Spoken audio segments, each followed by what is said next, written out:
We are back. Welcome back to Before the War, where we discuss up and coming bouts, the fighters, their stats, and the possible results of the fight. I am back, your host, Danny, and we are here to discuss this weekend's up-and-coming boxing match on February 19th, 2022, Amir Khan versus Kell Brook.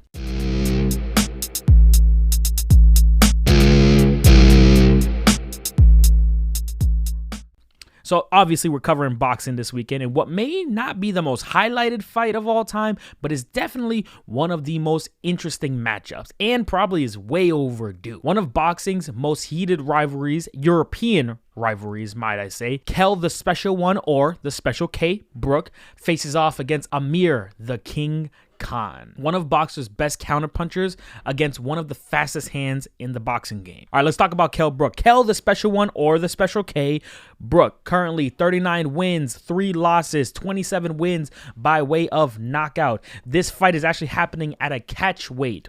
I think it might be 150. I'm not sure. I should probably look that up. Kell Brook is coming off a loss against Terrence Bud Crawford. Actually, Kell Brook has been quite active in 2020.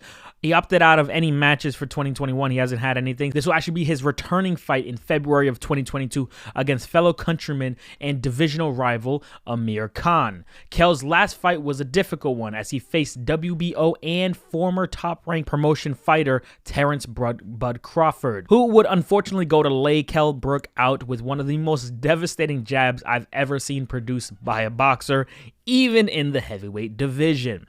I mean, it's not a stain on your record to lose to Bud Crawford. Everyone loses to Terrence Bud Crawford. Kell does have a win before that loss, though, over Massachusetts boxer Mark DeLuca, a comeback fight after he had that 2-year-long layoff from the ring. Kell performed exceptionally and got him out of there. Kell has an exceptional resume, and a lot of people do not give him enough credit. Honestly, I really think that a lot of people consider him a journeyman, and his only real losses are like Terrence Bud Crawford, Gennady Golovkin, Triple G, and Errol the True Spence. I would like to remind people that everyone loses to those guys. And that's the honest truth. First off, no one's beaten Errol Spence Jr. No one's beaten Terrence Bud Crawford. And the few people that have defeated Golovkin, I think it's only one boxer, which is Canelo Alvarez, the pound-for-pound #1 boxer in the world. These are guys that everyone loses to. So for people to honestly label him as kind of a washed-up boxer or someone who's irrelevant to the sport, they just doing him a disservice, and they clearly don't see the ability and the level of competition he was willing to face in his prime year. Kell Brook is still very dangerous, a very, very dangerous fighter to have in the ring. He's defeated Sean Porter, and he's faced a number of different levels of competition and has gone up and down in weight divisions, fighting the best of the best. Again, I remind you, he went up in weight, 2 weight classes to face a buzzsaw fighter like Triple G. I honestly do not believe that these fights have hurt his stock. And honestly, he might be a matchup nightmare for Amir Khan. If he does win, it will be a huge boost for him, as he hasn't had really, I don't think he's actually had a victory in like 2 years. It might be 2 or 3 years when he fought against the boxer from Massachusetts. This is kind of an important night for Kell Brook. All right, let's discuss Amir the King Khan. 34 wins, 5 losses, 21 wins by way of KO. I remind you that this fight is happening at a catch weight. I will probably put up what the weight is because I'm not sure off the top of my head what the specific weight is now. He's a silver medalist out of the Athens Olympic Games. I think those were the 2004 Olympics. And he's coming off a win against Billy Dibb, an Australian fighter. Before that, though, Amir Khan had taken quite the layoff. Amir Khan has some of the fastest hands in boxing and has quite the career as well. Khan has fought 40 bouts, and all of his losses come from top professional boxers, which most boxers would lose to. Sound familiar, right? He's lost to Canelo Alvarez, Danny Garcia, Terrence Crawford. They both share an opponent in Terrence Crawford, and 2 other opponents that he has faced previously way early in his career. Khan and Kell have very close ties in their career. I'm not concerned about discussing his losses, though. I'm speaking about Amir Khan right now. Most pros lose to the guys that these guys have lost to. Most do. My concern with Amir Khan is that his last fight it was not the most competitive opponent, especially after coming off the loss to Terrence Crawford. More than that, after the Billy Dib victory, basically goes on a 3-year hiatus from the sport. And now he plans on coming back to the sport and still faces a top contender in Kell Brook as a comeback fight. We know Khan struggles and has a very questionable chin. Been away from the ring, so ring rust is going to be a huge concern. As well as, in my opinion, Kell has faced off against the higher level of competition in multiple weight classes, where Khan has stayed within the comfortable weight to face the best competition in his weight class. I'll give Khan the fact that he probably has faced more dangerous opponents in his division relatively. I mean, the man has a decision win over the aggressive Marcus Maidana. And I respect to him, actually teamed up with Terrence Crawford's team and his coach, Bomac, to try and get him in the best of shape to prepare for this fight, because he understands that Kell Brook is still a dangerous opponent.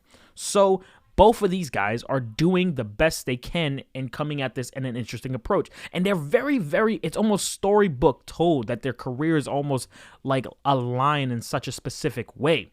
So this fight is very interesting, and I don't feel like enough people are talking about it, in all honesty. And I think it's because it's not, they're not considered high level, or maybe they're slept on. I don't know, but I think this is going to be a very good fight. I think it's very early. I'll get that information to you as well. All right, let's talk about the fight. Let's talk about what we think is going to happen, how this situation will go.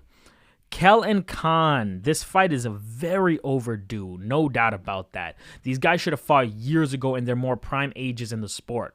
Unfortunately, boxing has its, logistical purposes and reasons why things may or may not happen.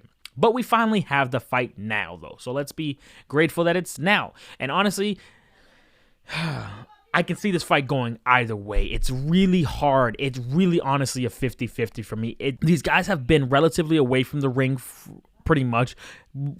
Kell Brook has fought most recently, so clearly he's less rusty. But, I mean, a year ago is still a long time for a fighter. And a lot of boxers try to fight at least once or twice every year. He hasn't fought since 2020. It's already 2022. Kell definitely has the higher KO percentage and likely carries all the power in the hands. But I think Khan has faced higher levels of competition over Kell's skill set and even maybe power set, too, to be able to maybe be able to take his striking and his punches and things like that.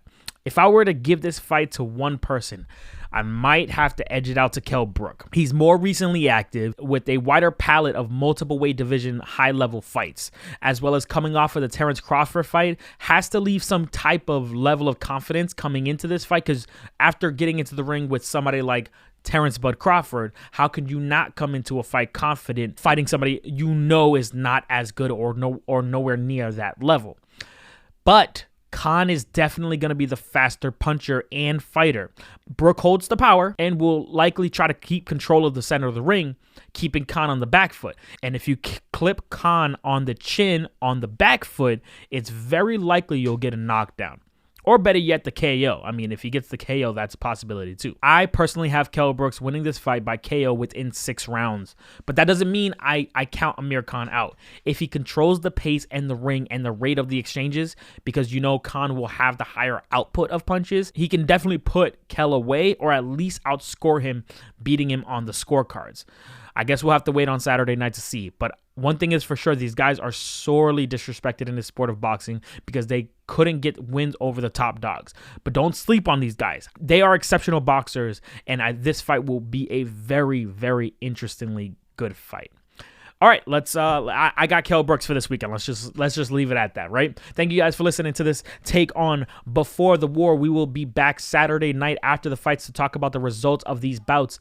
Make sure you like, share, subscribe, like the channel, hit the bell notifications for all that stuff. Follow us on our social media, and we will see you guys on the next one. Adios.